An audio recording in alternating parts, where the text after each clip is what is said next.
Assalamualaikum warahmatullahi wabarakatuh. Perkenalkan, nama saya M. Dani Sumarna dari kelompok 3 Prodi Keperawatan Fakultas Kesehatan Universitas Nasional. Perkenalkan, nama saya Syagita Nur Aini Putri, NPM 24201516061 dari Prodi Ilmu Keperawatan Fakultas Ilmu Kesehatan Universitas Nasional. Perkenalkan, nama saya Dimas Bobo dari kelompok 3 Fakultas Ilmu Kesehatan Prodi Keperawatan Universitas Nasional. Perkenalkan, nama saya Aura Liparahman dari kelompok 3 Pendidikan dalam Keperawatan. Assalamualaikum warahmatullahi wabarakatuh. Perkenalkan, nama saya Mira Maria Putri sebagai masyarakat 4 dari kelas A1 kelompok 3 Program Studi Keperawatan Fakultas Ilmu Kesehatan Universitas Nasional. Assalamualaikum warahmatullahi wabarakatuh. Perkenalkan, nama saya Rafli Fatih Al-Fikri. Saya dari kelompok 3 Prodi Keperawatan Fakultas Ilmu Kesehatan Universitas Nasional. Nama saya Murti Anggraini dari kelompok 3 Fakultas Ilmu Kesehatan Universitas Nasional. Assalamualaikum warahmatullahi wabarakatuh. Nama saya Lailatul Mukarramah dari kelompok 3 dari Fakultas Ilmu Kesehatan Prodi Keperawatan Universitas Nasional. Assalamualaikum warahmatullahi wabarakatuh. Perkenalkan, saya Safia Daulanti dari Prodi Keperawatan kelompok 3. Assalamualaikum warahmatullahi wabarakatuh. Perkenalkan, nama saya Amanda Sarah Putri, Prodi dari Keperawatan kelompok 3. Assalamualaikum warahmatullahi wabarakatuh.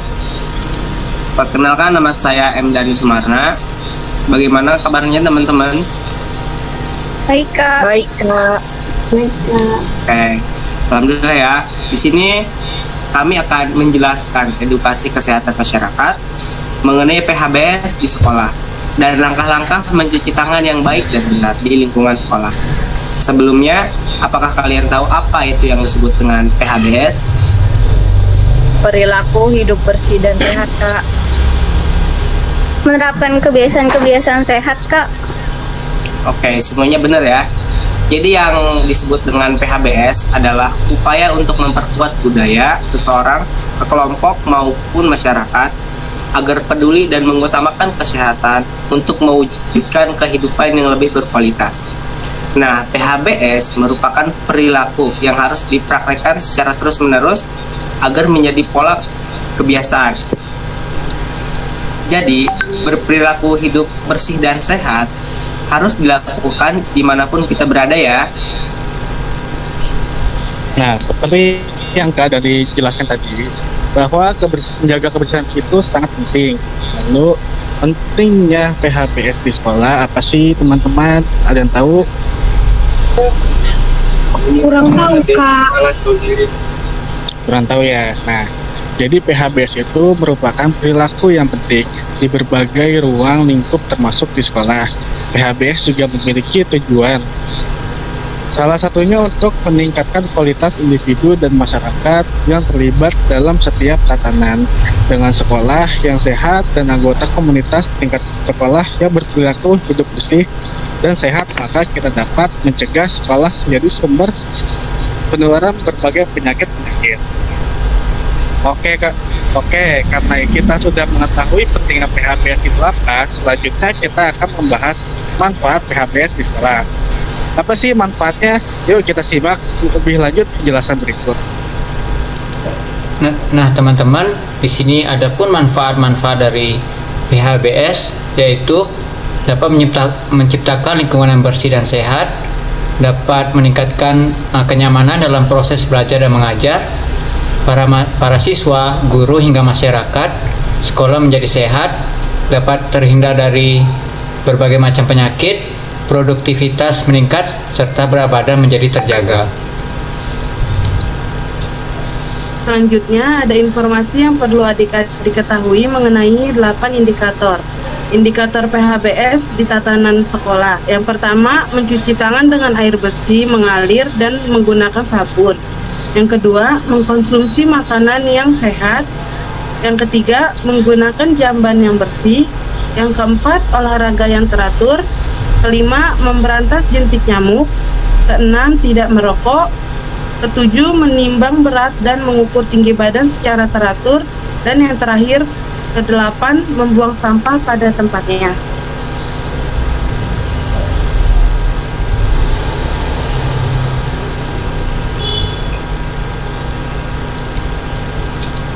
Nah, berbicara tentang 8 indikator tadi, di poin pertama ada mencuci tangan dengan air bersih dan sabun. Nah, sebelumnya apakah kalian sudah tahu manfaat dan cara mencuci tangan yang baik dan benar?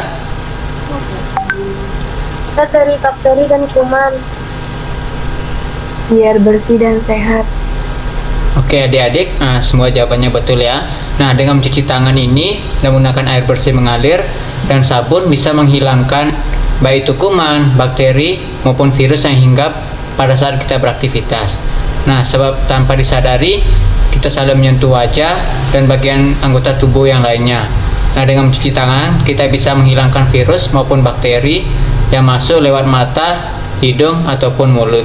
Nah, adik-adik, di sini saya akan berbagi informasi mengenai bagaimana sih cara mencuci tangan yang baik dan benar.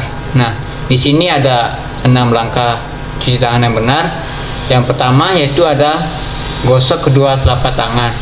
Yaitu sini kita bisa menggosok kedua telapak tangan kita, dan kemudian gosok punggung sela-sela jari. Nah, kita bisa lakukan yang seperti ini adik-adik. Nah, yang ketiga, gosok telapak tangan pada sela-sela jari. Nah, bisa melakukan seperti ini. Kemudian yang keempat, jari-jari sisi dari kedua tangan saling mengunci adik-adik, bisa kita lakukan seperti ini. Yang kelima, gosok ibu jari berputar, nah seperti ini secara bergantian.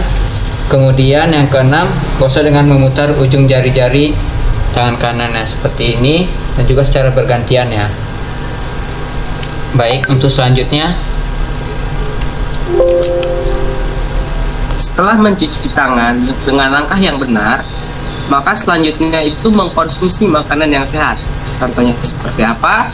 Contohnya membawa bekal dari rumah ataupun jajaran-jajaran yang sehat yang disediakan oleh sekolah. Tapi ada kalanya kita membawa bekal dari rumah gitu, lebih bagusnya, karena sudah terjamin kesehatannya. Kemudian menggunakan jamban atau toilet yang bersih.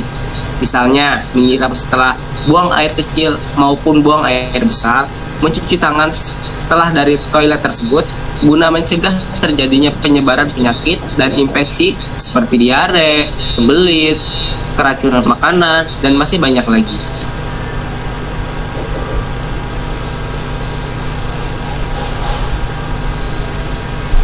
Nah,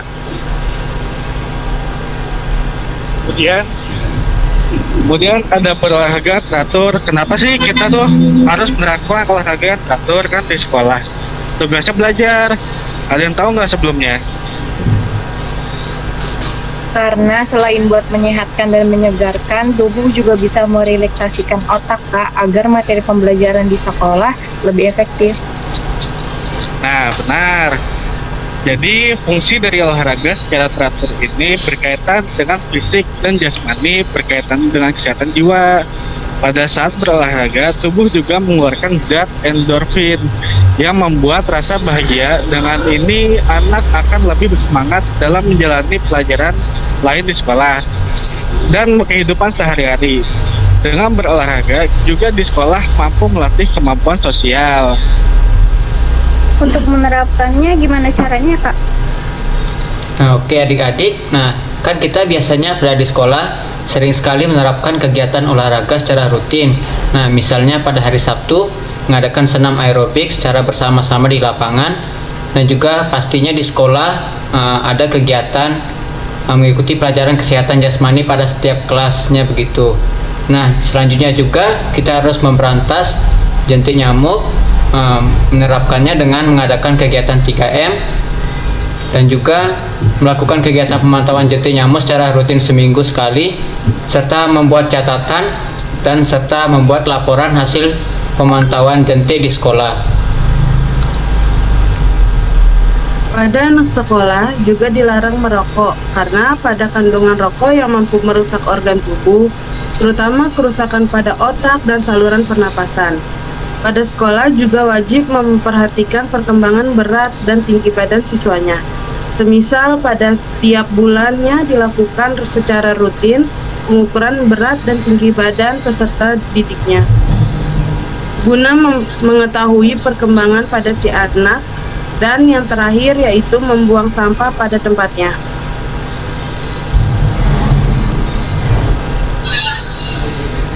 Tapi biasanya di sekolah itu ada tempat sampah yang organik dan non-organik. Bagaimana cara bedainnya, Kak? Nah, untuk membedakannya, jadi tempat sampah terdiri dari organik dan non-organik. Sampah organik yaitu sampah yang mudah terurai atau dapat diuraikan. Contohnya sisa makanan, karton, kertas. Sedangkan sampah non-organik yaitu kebalikannya dari sampah organik.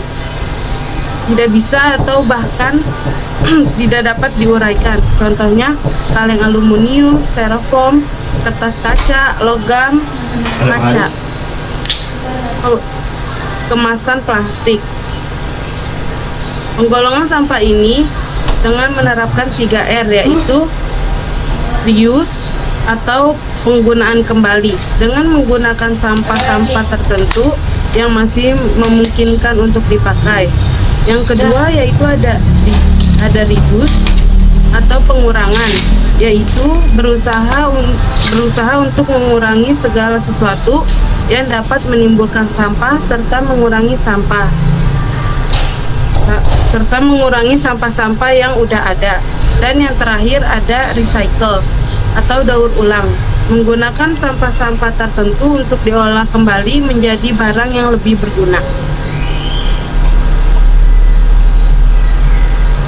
Oke, dari sekian penjelasan, baik itu dari pemateri 1, 2, 3, dan 4, dan 5 mengenai PHBS di lingkungan sekolah, dapat disimpulkan mengenai PHBS merupakan perilaku hidup bersih dan sehat yang harus diterapkan di mana saja, terutama di lingkungan sekolah, agar terwujud kualitas hidup sehat dan bersih dari segala ruang lingkup, khususnya di lingkungan sekolah.